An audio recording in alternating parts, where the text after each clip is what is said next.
Ce soir à l'émission, transport collectif, de nouvelles entrées d'argent pour la région des Laurentides. C'est littéralement aujourd'hui une enveloppe dédiée pour des projets qui vont être décidés par et pour les couronnes. Et le Calax L'Ancrage souligne le 35e anniversaire de la tuerie à Polytechnique. Il y a encore des femmes qui sont assassinées parce qu'elles sont des femmes. En entrevue, je reçois l'auteur-compositrice-interprète Charlie Rose. Avant, j'étais beaucoup dans le folk anglophone, puis là, j'ai viré un peu vers l'indie pop. Je m'entretiens également avec le préfet de la MRC de la Rivière-du-Nord, Xavier-Antoine Lalande, à propos de la demande en injonction permanente de la loi 59. La carte électorale doit représenter le plus efficacement possible une représentation effective des électeurs. Enfin, Maude Pilon-Bernier nous plonge au cœur d'un match de hockey bottine au profit du Centre de pédiatrie sociale au coin de ma rue. L'objectif, c'est en fait de récolter des dons en argent pour pouvoir offrir des services à nos enfants. Bienvenue à Accès local.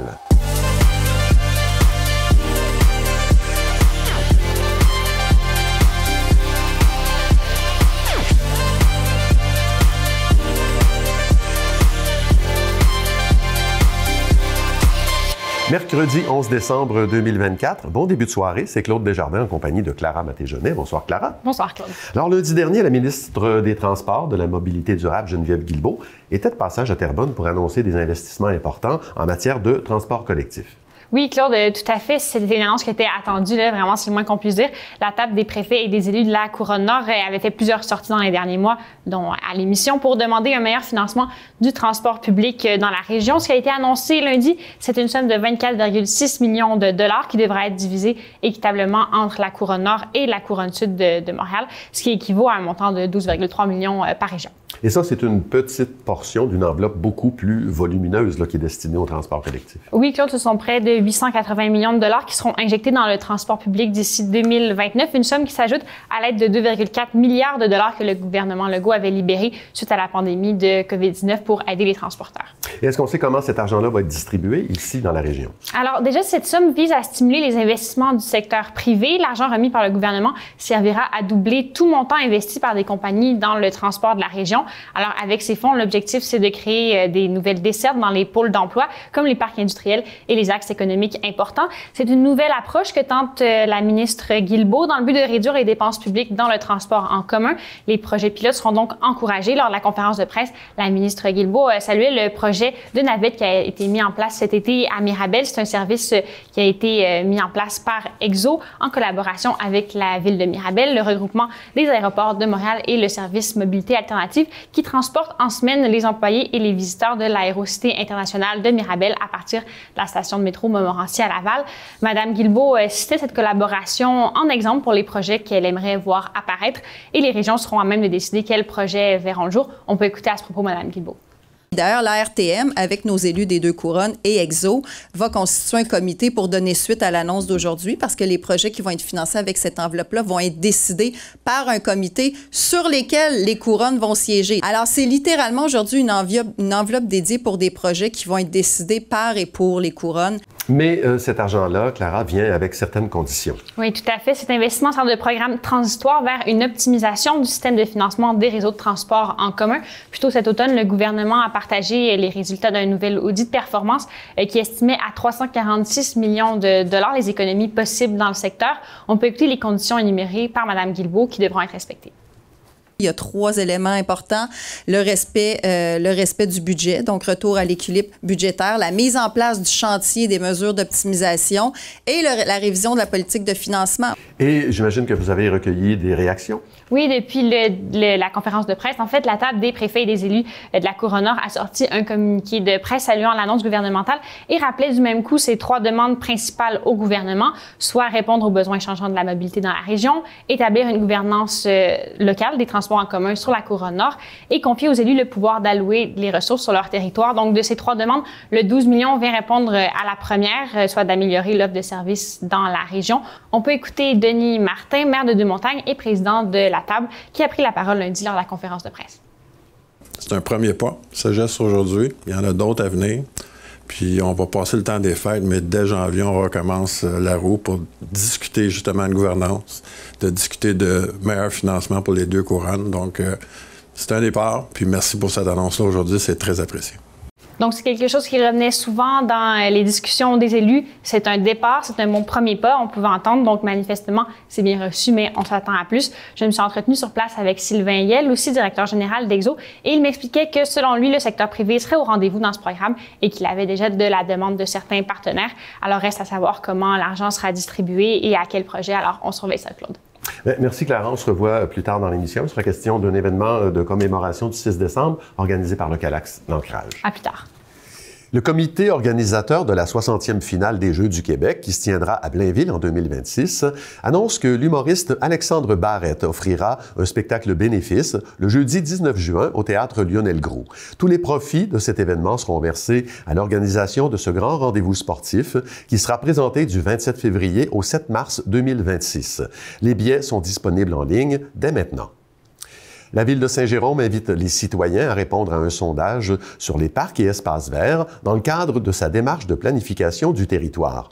La Ville souhaite mieux connaître l'opinion de la population quant à l'accessibilité aux parcs, l'équité et l'inclusion, les besoins et activités, la sécurité, l'entretien, l'implication citoyenne et le niveau de satisfaction.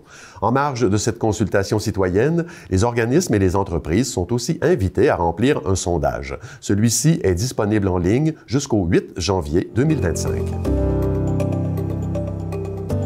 Elle vous dira que la musique, c'est toute sa vie, et même si elle n'a que 19 ans, vous n'aurez d'autre choix que de la croire sur parole, puisqu'elle montre déjà un parcours très impressionnant et certainement prometteur. Elle s'appelle Charlie Rose, elle est auteure, compositrice, interprète et multi-instrumentiste. C'est un plaisir de la recevoir. Bonsoir, Charlie Rose. Salut, ça va bien? Oui, ça va bien. C'est une carrière très jeune, en même temps solidement engagée que la vôtre. J'ai envie de vous présenter en disant tout d'abord que vous avez gagné le concours Blainville en chanson en 2021. Oui. Vous aviez, je sais pas moi, 15-16 ans à ce moment-là. Oui, dans ce coin-là, oui. Est-ce que vous saviez déjà à ce moment-là que ce serait la musique et rien d'autre? Je pense que oui, parce que quelques années avant ça, je m'étais dit qu'il fallait que je fasse de quoi avec ça. Ça a toujours été mon rêve. Ouais. Fait que je m'étais dit, OK, je vais m'essayer, je vais participer. Puis c'est vraiment, en fait, c'est là que ça a commencé. Après, j'ai participé au festival, au segment Jamais trop tôt, dans le Festival international de la chanson de Granby, puis que ça a ouvert tellement de portes. Il y a deux volets là, dans votre carrière. Il y a la musicienne, il y a l'auteur, compositrice, interprète. Vous jouez de quelques instruments. Là. Moi, j'ai vu guitare, basse, clavier. Il y en a peut-être d'autres. Assez bien, en tout cas, pour qu'on vous engage. Par exemple, dans le groupe Maison des Fêtes du Canada, vous n'aviez que 17 ans à ce moment-là. Tout récemment, vous avez joué dans le groupe Maison du Gala de la Disque, il y a quelques semaines. Mais, donc, manifestement, vous avez les qualités requises pour qu'on vous engage ce genre de boulot-là. Et de quoi il faut être capable au juste? Oh, mon Dieu, il faut être capable de gérer le stress, premièrement, parce que c'est tellement de l'inattendu. Par exemple, sur le Gala de la Disque, il y a toujours, tout est en changement. Tout le temps. On peut jamais arriver assez près sur ce genre de spectacle-là. Par exemple, le show, le Gala de la Disque commençait à 8h dans les télés. À 7h30, tous les musiciens, on était encore backstage en train de répéter quelque chose qui venait de changer. Un numéro qu'on n'avait jamais pratiqué, tu sais. Fait que je pense que c'est vraiment ça, gérer le stress, puis après ça, c'est ça, avoir une capacité très rapide d'adaptation. Ouais. Vous écrivez des chansons, je venais de le dire, elles sont d'abord apparues en anglais, mais il est arrivé quelque chose à un moment donné. Une espèce d'épiphanie, je ne sais pas si le mot évoque quelque chose pour vous. Oui, absolument. Qui s'est produite à Granby. Oui. Racontez-moi. Bien, écoutez, de passer une semaine, dans le contexte de Jamais trop tôt, en fait, on passe une semaine avec des jeunes à travers le Canada à chanter de la musique en français, puis à monter un spectacle, puis de côtoyer des jeunes de mon âge de partout du Canada qui trouvaient que c'était tant important de chanter en français puis de parler en français. Ça a été comme un petit wake-up call, je pourrais dire, pour moi. Ça m'a fait réveiller, ça m'a fait dire, mais voyons, c'est tellement vrai, c'est tellement important, puis j'ai le goût de moi aussi participer à ça, puis d'écrire en français. Fait que ça a tout changé. Puis après ça, j'ai découvert des artistes comme Ariane Roy, Pia Bouchard, Thierry Larose, qui m'inspirent tellement. Puis ça m'a donné juste le goût d'écrire moi aussi. Vous en écrivez en tout cas suffisamment des chansons en français pour produire un premier micro-album qui va sortir bientôt. Parlez-moi un peu de ces chansons-là, leur facture musicale, ce qu'elles racontent. C'est un projet qui date. J'ai commencé à écrire, en fait, j'ai sorti ma première chanson en écho, pas en écho, officiellement, qui s'appelle Écho, en mars dernier. Puis ça a parti de là, en fait. Depuis que je suis toute petite, dans mon téléphone, j'ai une application, tu sais, notes. Puis je prends des notes, puis je prends des notes de paroles, puis j'essaie. Fait que c'est vraiment, ça dure depuis super longtemps. J'ai fait quelques spectacles récemment dans lesquels j'ai présenté ces chansons-là qui sont pas sorties. En première partie de Thierry Exactement, Larose, entre autres. Ouais, c'était incroyable. Fait que c'est très moi. Je trouve que, tu sais, avant, j'étais beaucoup dans le folk anglophone. Puis là, j'ai viré un peu vers l'indie pop. Ouais. Puis je me reconnais beaucoup plus dans le son, puis dans ce que je fais. Puis j'aime vraiment ça. Fait que j'ai hâte de présenter tout ça aux gens. Ça vous va très bien, en tout cas. Ah, merci beaucoup, merci. Charlie Rose, vos deux parents sont des musiciens professionnels. Oui. Votre mère, c'est Julie Da Silva, qui est chanteuse et choriste. Votre père, Gilbert Fradette, qui est un batteur et chef d'orchestre. Ce sont sûrement deux personnes de très bons conseils, mais moi, j'aimerais aller plus sur le terrain de la filiation.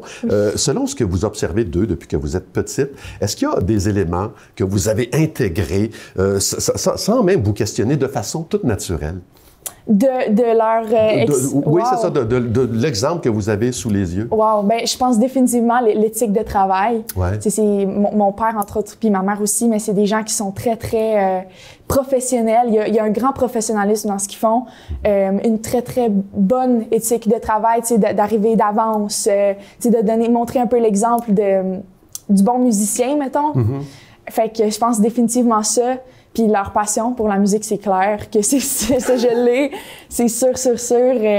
Ouais. En terminant, qu'est-ce qui s'en vient pour vous? Ah, mon Dieu. J'ai mon EP. J'aimerais ça... en 2025, on commence la production.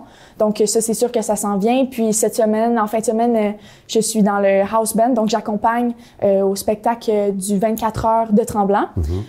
Puis en 2025, je vais accompagner quelques artistes aussi. Puis, on vous souhaite le meilleur des succès. Charlie Rose, merci beaucoup de nous avoir rendu visite. Merci. Le réseau des sociétés d'aide au développement des collectivités et des centres d'aide aux entreprises lance dès aujourd'hui 3 nouveaux fonds totalisant des investissements de près de 40 millions de dollars afin de répondre aux besoins des entrepreneurs du Québec. Les SADC et CAE offriront de nouveaux produits financiers sous forme de prêts pour soutenir le transfert d'entreprises et accélérer leur transition verte et numérique. Les entrepreneurs pourront bénéficier d'un prêt pouvant aller jusqu'à 50 000 dollars, en plus d'un congé d'intérêt de 2 ans et d'un accompagnement personnalisé. La Chambre de commerce et d'industrie MRC de Deux-Montagnes annonce la démission de Nicolas Caron à titre de président du conseil d'administration. Clément Charret, actuel vice-président, est nommé à la présidence, et ce jusqu'à la fin de son mandat. Par voie de communiqué, l'organisme soutient que l'expertise de M. Charret et sa vision permettront à la Chambre de commerce et d'industrie MRC de Deux-Montagnes de continuer à soutenir le rayonnement des entreprises locales. Il y a un match de hockey bottine qui s'est tenu la fin de semaine dernière au profit de l'organisme Au Coin de ma rue. Maude Pilon-Bernier nous a préparé ce qui suit. Oui, on est samedi 7 décembre. À 13h, il va y avoir un match de hockey bottine avec les enfants qui sont suivis, soignés et accompagnés Au Coin de ma rue, à notre centre de pédiatrie sociale, avec les Cougars de Cap Jeunesse. Donc, on invite la population à venir rencontrer nos enfants, les voir jouer. Ça va être un grand événement pour eux. Donc, il y a l'équipe de Coin de ma rue, les intervenants, les médecins, les infirmières qui sont ici présents pour accueillir les gens à nos kiosques. Donc, effectivement, il y a le lancer de haches gonflable où les gens peuvent venir se défouler avec les enfants. Et il y a le terrain de hockey bottine où les familles peuvent venir s'amuser. L'objectif, c'est en fait de récolter des dons en argent pour pouvoir offrir des services à nos enfants, maintenir les services et développer plus d'activités pour nos enfants qui en ont vraiment besoin. Il faut savoir que nous, on suit des enfants qui vivent en situation de grande vulnérabilité. En fait, ceux qui n'arrivent pas à se rattacher au tissu social. Il faut savoir que l'on suit 260 enfants et leurs familles. C'est quand même énorme. On n'est pas une grande équipe, mais on y arrive. Mais l'objectif, c'est de pouvoir renforcer tout ça et le nombre d'enfants continue à grimper, en fait, dans notre centre de pédiatrie, malheureusement. Malheureusement, mais heureusement, il y a des gens comme vous qui sont là pour justement pallier un peu à cette problématique-là. Qu'est-ce qu'on peut vous souhaiter pour le temps des fêtes ou la prochaine année à venir? En fait, de nous souhaiter de continuer à poursuivre notre magnifique mission auprès des enfants. Mais ce que je voudrais laisser comme message, c'est que les enfants que l'on suit, que l'on soigne chez nous, c'est aussi les enfants de toute la communauté. Tous les enfants ont le droit de grandir en santé et de se développer pleinement. Donc, en fait, c'est juste d'avoir une belle prise de conscience par rapport à ces cocos qui souvent tombent en deux chaises et qui sont souvent dirigés à gauche, à droite et les gens parfois, ou même dans les écoles, etc., n'ont pas les ressources nécessaires pour s'en occuper. Donc, en fait, on est 2 médecins, une IPS. Donc, on va traiter l'obésité, l'asthme, toutes les pathologies qu'on rencontre en général en pédiatrie. Puis, on a des plus petits, on a des plus vieux. Chez nos plus vieux, on va traiter, par exemple, des cas de décrochage, d'anxiété, de problèmes d'attention, de problèmes scolaires, des fois même des problèmes de consommation. Chez nos plus petits, on va être plus dans le développement, donc la stimulation du langage, s'assurer que, justement, le langage, la motricité, tout se déroule comme on voudrait qu'elle se déroule. C'est des jeunes qui nous sont référés des fois par la DPJ, par les écoles, par le CLSC. Donc, ça prend des références pour qu'on puisse les accepter. Mais on a d'autres jeunes qui viennent participer à nos activités, donc qui viennent à l'aide aux devoirs, qui viennent aux différentes activités qu'on fait pour les pédagogiques et tout ça. Les besoins ici sont quand même criants. On n'a pas besoin d'aller à l'extérieur nécessairement pour voir de la grande vulnérabilité. C'est assez étonnant quand on s'y attarde de se rendre compte qu'il y en a vraiment beaucoup juste à côté de chez nous. Tu vas faire la mise au jeu tout à l'heure lors du match de hockey bottine. Pourquoi t'impliquer dans un tel événement aujourd'hui? Il y a une expression qui dit « tous les hommes naissent égaux », mais on ne naît pas tous avec la même chance. Et moi, j'ai eu la chance de tomber dans une famille élevée dans la Ouate. Fait que c'est sûr que tout ce qui touche la cause des enfants vient directement me toucher au cœur. Alors oui, quand je vois un organisme comme Au coin de ma rue qui vient soutenir les enfants puis essayer de leur donner une chance dans la vie, pour moi, ça vient me chercher directement. Alors, Étienne, aujourd'hui, on est à l'événement spécial du match de hockey bottine. Qu'est-ce que tu fais aujourd'hui pour t'impliquer au coin de ma rue? On représente les droits des enfants avec le comité des droits, puis on fait des activités. Au début, on m'a invitée parce que je suis pas mal porte-parole. Puis j'ai commencé à trouver ça intéressant parce que c'est de comprendre les autres puis comment ça fonctionne. Puis de la justice aussi. Ça fait combien de temps que tu es impliquée avec eux? Ça doit faire 3 ans, mais j'ai commencé le comité des droits il y a 1 an. On se rejoint, on prend une petite collation, puis on parle du droit des enfants puis d'une activité qu'on va faire au cours du mois. Pourquoi est-ce que ça t'intéressait de jouer pour un événement, une cause comme ça? Ben, tu sais, nous, quand on est tous en équipe, on aime ça avoir du fun. Fait que je sais que les jeunes, ils aiment ça jouer avec des plus vieux. Fait que si c'est pour qu'eux, ils aient du fun, moi, ça me dérange pas.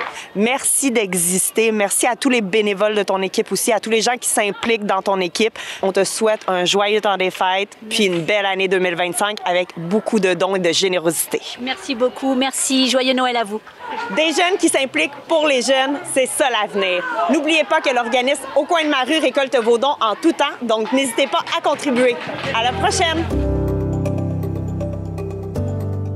Le Conseil des préfets et des élus de la région des Laurentides obtient partiellement gain de cause dans sa demande en injonction permanente de la loi 59, adoptée en mai dernier à l'Assemblée nationale et qui reportait le processus de révision de la carte électorale du Québec. J'en discute avec Xavier-Antoine Lalande, qui est maire de Saint-Colomban et préfet de la MRC de Rivière-du-Nord. Bonsoir, Monsieur Lalande. Bonsoir. Alors, je vais tenter de résumer là, le dossier à sa plus simple expression. La Commission de la représentation électorale avait fait son boulot. Elle estimait qu'il fallait une nouvelle circonscription dans Laurentides, en l'occurrence Bellefeuille, une autre dans le centre du Québec. Pour ça, il fallait en soustraire 2, une à Montréal, l'autre en Gaspésie. Il y a eu des contestations auxquelles le gouvernement s'est montré sensible jusqu'à faire adopter la loi 59. Vous avez fait une demande d'injonction, vous, en cour supérieure. Le jugement a été rendu le 5 décembre par la juge Annie Brault. Alors, je vous laisse nous dire quelle a été sa décision et comment vous l'avez accueillie.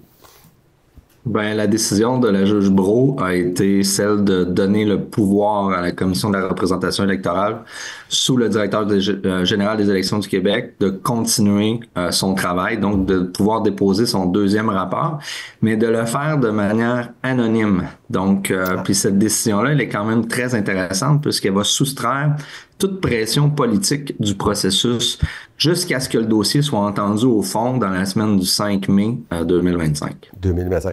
Par cette décision-là, le libellé du jugement dit que la Cour exempte la Commission de l'application de la loi aux seules fins de lui permettre de finaliser la rédaction de son rapport. Alors, qu'est-ce que vous avez gagné exactement? Le dossier, ultimement, là, c'est une c'est une position qui est prise par les différents acteurs dans le dossier en vertu de la défense de l'indépendance, de l'équité, de la rigueur qui doit être effectuée par la Commission de représentation électorale. L'Assemblée nationale s'est donné le pouvoir de nommer cette commission-là pour soustraire toute pression politique du processus de révision de carte électorale. Parce que c'est le fondement de notre démocratie, c'est le fondement de notre contrat social que de se dire que la carte électorale doit représenter le plus efficacement possible une représentation effective des électeurs. Donc, où se trouvent les gens? Donc, s'il y a des circonscriptions qui sont plus populeuses, où il y a des mouvements démographiques importants, c'est une obligation pratiquement que ces frontières-là suivent ces mouvements-là. Voilà. Donc, les acteurs dans le dossier, nous, on n'a fait que défendre ce principe fondamental en démocratie, contrairement au travail qui a été fait de la part des 125 députés à l'Assemblée nationale.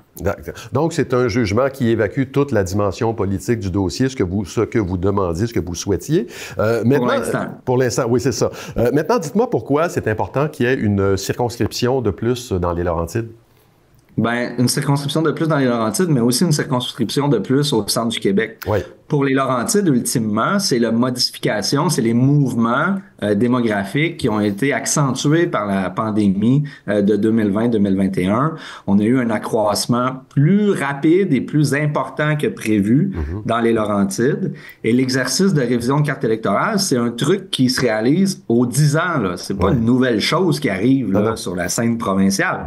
C'est un truc qui existe depuis la Constitution de la Commission de représentation électorale. Là, c'est simplement que cette représentation de la carte qui est proposée soustrait une députation sur l'île de Montréal et soustrait une députation dans l'est du Québec pour rendre plus fidèle la représentation, les positions des différentes circonscriptions au Québec. Donc, pour les Laurentides, c'est simplement un geste naturel qui suit la croissance démographique qu'on vit depuis une quinzaine d'années. On sait, le boom démographique, justement, dans les Laurentides, il n'est pas du tout terminé. Là, ça continue. Actuellement, il y a 125 circonscriptions au Québec, mais ça, c'est pas coulé dans le béton. On n'est pas obligé, quand on en nomme une, d'en éliminer une. Est-ce qu'on ne devra pas, à un moment donné, en arriver là, à ajouter des circonscriptions au Québec?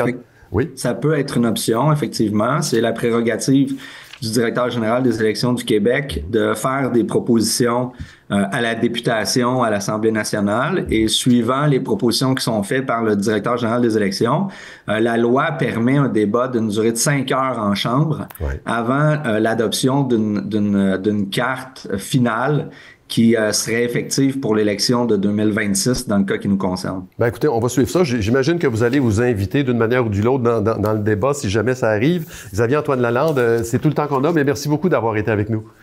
Je vous en prie, merci de l'invitation. Au revoir.